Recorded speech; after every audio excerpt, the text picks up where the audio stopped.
The Wall Street Journal is reporting that the Biden administration plans to move forward with a $1 billion deal with Israel to send them more weapons. This comes after the Biden administration claimed that they were going to halt weapon shipments to Israel over Israel's planned ground invasion into Rafah, especially because Israel hasn't shown them any type of plan to protect or guard civilian lives in Rafah. So Biden was getting a little bit of credit, even here on this show, where we've been pretty brutal in our criticism toward him because of the fact that he's greenlit everything that the Israeli government wants to do. And he's tapping into Americans' finite resources, our taxpayer money, in order to pay for the weapons for Israel, a country that had an economic surplus in 2022. We haven't had a surplus since 2001. We've been running a deficit since 2001. Anyway, so let me give you the details as reported by the Wall Street Journal. They say that he's moving forward, Biden is, with more than $1 billion in new weapons deals for Israel. And that's according to congressional officials as well. It's a massive arms package less than a week after the White House paused a shipment of bombs over a planned Israeli assault on Rafah. Now, Ken Klippenstein in his reporting noted that the bombs that the US halted to Israel were the smaller bombs, not the bunker buster bombs, the 2,000-pound bombs. But according to the Wall Street Journal, they say that the latest weapons package includes the potential transfer of $700 million in tank ammunition, $500 million in tactical vehicles, and $60 million in mortar rounds, the official said.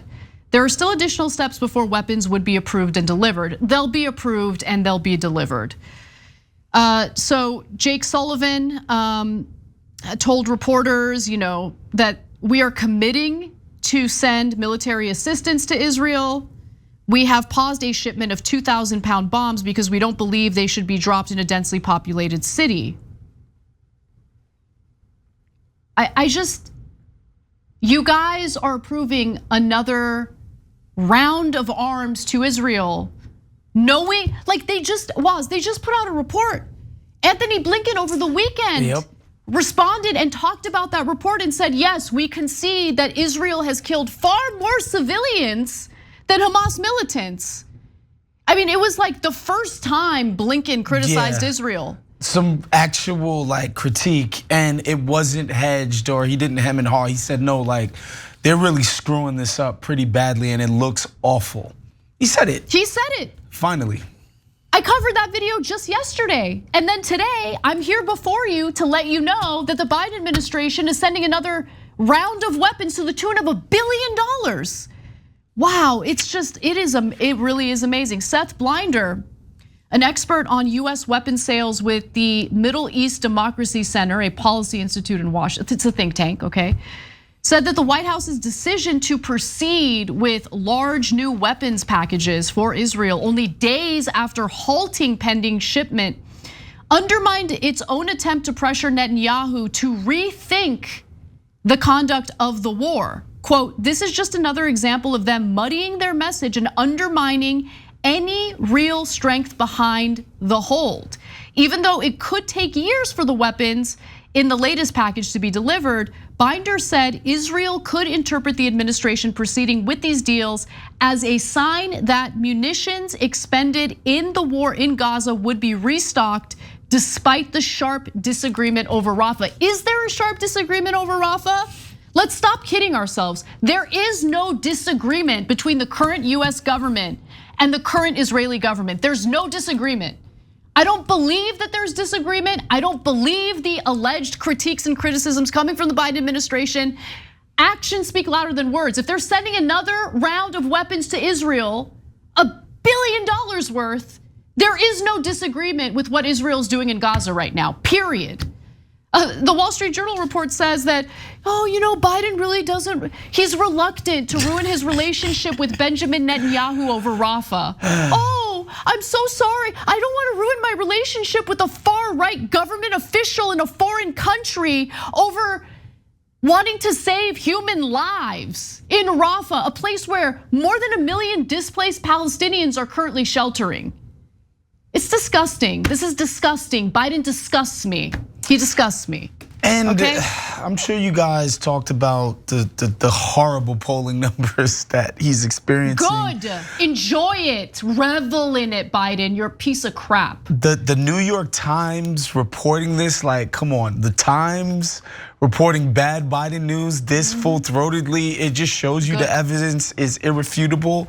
And I think his unpopularity, this is just emblematic of it. Like, you come out and you say, oh, I don't really agree with what they're doing. I don't really like it. It looks really bad. And you're doing all this rhetorical, oh, Biden, he's been souring on the Israeli position, and there's all of this crap he's been putting out through Politico and Axios and the Times and the Post.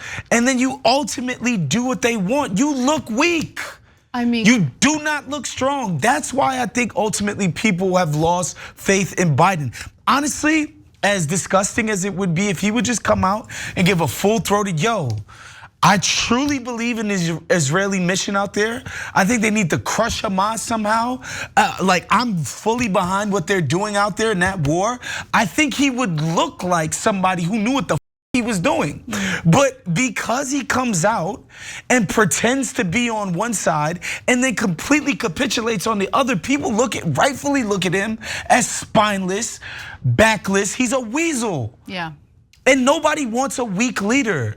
Nobody wants that. Like, people like people that are strong, people that are sure of what they're doing, people have the courage of their convictions. Joe Biden so clearly does not have that. Jeez, I mean, look, in terms of appearing weak, he walks the walk and talks the talk. I mean, I've seen him on stages. Oh my God. He walks the walk and he's feeble. It's oh God. Good. You know what? Enjoy your low poll numbers. And then you got James Carville. Oh, the voters aren't listening to me anymore. I don't matter anymore. Well, you don't matter anymore. Because once you have decided that ignoring what the voters are yelling about and demanding, yeah, if you want to just brush that aside and just fearmonger about Trump being a threat to democracy, you think that's gonna win the election, you're wrong. And we gotta contrast this with Obama, who, again, he didn't go crazy out of his way to like not do what the Israelis wanted, but like they legitimately hate that dude. And honestly, I think the feeling's mutual. Like, a lot of people from Obama world have been very hypercritical of what's going on out there. But at least like he did ultimately what it felt like, especially in foreign policy, what he wanted to do, right? The Iran deal, which we know the neocons were freaking blowing a gasket over it, right? He went out and he did it. He didn't have the support. He just went out and did it because he believed in a vision, right? And people can get a sense that this guy, even if you don't agree with it, he's performing his vision for something. Joe Biden is a bumbling idiot. Okay, look, that's how he appears. Sure, look, I think there's some truth to what you're saying. And I have difficulty seeing outside of my own perspective, because if he went out and said with his whole chest, like, everyone shut the F up and I'm going to support Israel no matter what, I would continue to find him disgraceful and disgusting. But yeah, maybe there's some people who just look at him, and what makes them uncomfortable about Biden being president is that he does appear weak, both physically and based on what he does. What he says one thing, does another thing. You know, he looks like, look, I'm just gonna keep it real. He looks like a little bitch. Yeah, that's it. He looks like a little bitch, like he's being walked around on a leash by Benjamin Netanyahu. It's embarrassing. It is embarrassing. I am embarrassed as an American to be led by someone who appears that weak, and in fact is that weak, okay? That's just the fact of the matter. Let me give you more. The US weapons transfers, according to the Wall Street Journal, to Israel are usually paid out or paid for out of foreign aid funds provided by Congress, but paid for by the US taxpayers, okay? I hope you enjoyed your hellish day at work today. Some portion of your earnings will go to Israel so they can bomb children in Gaza. But let me continue. An aid package approved last month got a country that had a surplus in 2022. Why are we paying for their weapons? Why are we paying for their weapons? They can't afford their own weapons? Why are we funding their weapons? I wanna know. An aid package approved last month includes about $26 billion in funding for Israel, including $5.2 billion in spending on air defenses, $1 billion for the production of artillery, and billions of dollars for other weapon systems and US military operations undertaken in the region in response to recent attacks. It also includes a $9 billion for F you with your humanitarian assistance. You could take it and shove it up your ass, okay? Oh, $9 billion of humanitarian assistance to Gaza. Let's see how it's gonna get to them. Is it going to, are we gonna be able to get past the settlers? Like literally setting humanitarian aid trucks on freaking fire? Are we gonna be able to get past that? Is Israel going to allow us to get humanitarian aid into the Gaza Strip? By the way, is Israel gonna allow us to free American doctors who are currently trapped in Gaza? And if you don't believe me, Ryan Grimm asked the State Department about that today. Let's watch.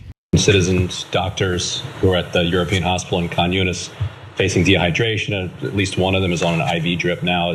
Our understanding is that relatives have been in touch with the State Department, US administration. Is there anything you can say about efforts to get them out? We're aware of these reports of US citizens, doctors, and medical professionals currently unable to leave Gaza.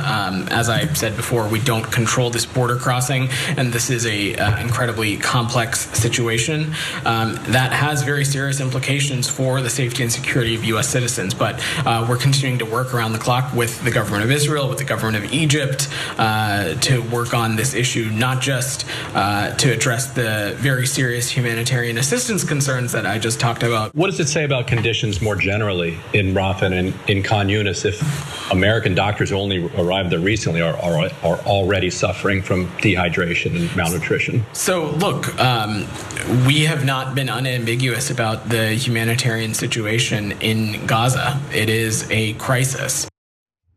How about you shut the you little punk?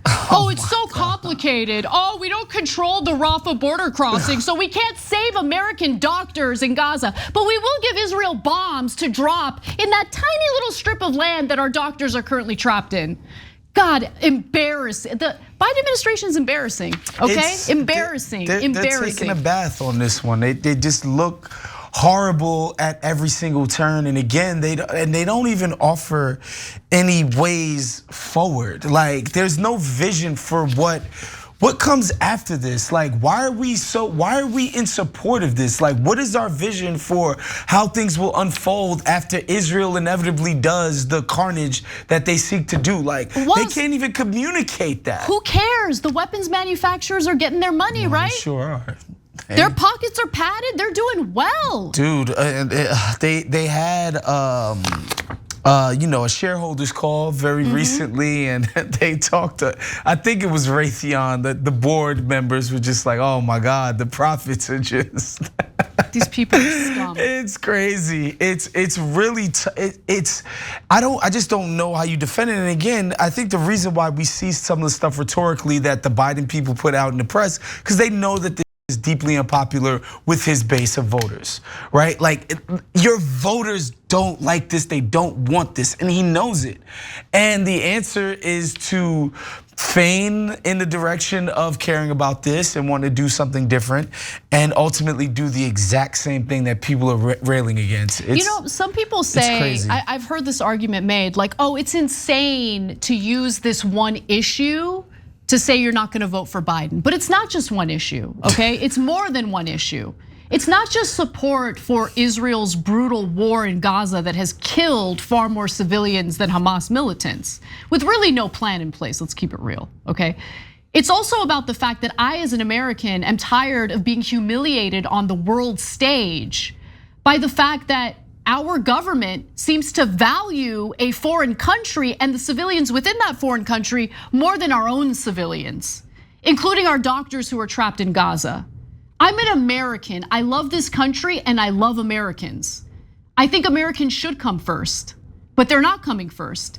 They're serving as an ATM for Israel and the weapons that they want in order to carry out these atrocities in the Gaza Strip. And yes, they're atrocities, I'm sorry. Killing as many children that have been killed in such a short period of time, atrocities. The willingness to kill anyone who enters a combat zone, regardless of who they are, regardless of whether they're children. Yeah, I don't agree with that. Okay, so it's more than just one issue. It's about what it means to be an American and how I feel betrayed by my own government. How am I gonna turn around and support that same government come election day? Come on. Yeah, and if you, just to be a little bit more cold and calculated about it, if you believe in the interests of America abroad, long term, this ain't gonna work. Right now, it's the short-term solve, because as I said yesterday on the show, the Israeli people are completely for this. They are completely on board with the war against Hamas, and if you look at the polling out there, great. It's like, you guys could pay for your weapons then. How about that? You pay for your weapons. How about that? Why are we paying for your weapons? You love the war, great. I've heard all these comments from Israelis about like, oh, by the way, members of the Israeli government saying, oh, Israel isn't another star on America's flag. Fantastic, pay for your own weapons. Yeah, and again, short term for Netanyahu and his regime, like it's good for them to be prosecuting this war, and obviously nobody really cares about the consequences now, but all of you guys been trying to do with the UAE, normalizing relationships with the with Saudi Arabia. Sorry, I know, and I need folks to understand this. Like, I know that MBS looks strong and impenetrable right now, but even he cannot be seen to be supporting what they're doing over there with his citizens. Of course, yeah. He just like they've even come out recently and been like, yo, is a genocide. Yo, we can't do this normalization thing under the current circumstances. Like long term, this will not work out for the interests in the region of the US and its partners. It's just not. But short term is very expedient for the people that are in power right now. And so they're taking this course of action. Thanks for watching The Young Turks, really appreciate it. Another way to show support is through YouTube memberships. You'll get to interact with us more. There's live chat emojis, badges. You've got emojis of me, Anna, John, JR. So those are super fun. But you also get playback of our exclusive member-only shows and specials right after they air. So all of that, all you gotta do is click that join button right underneath the video. Thank you.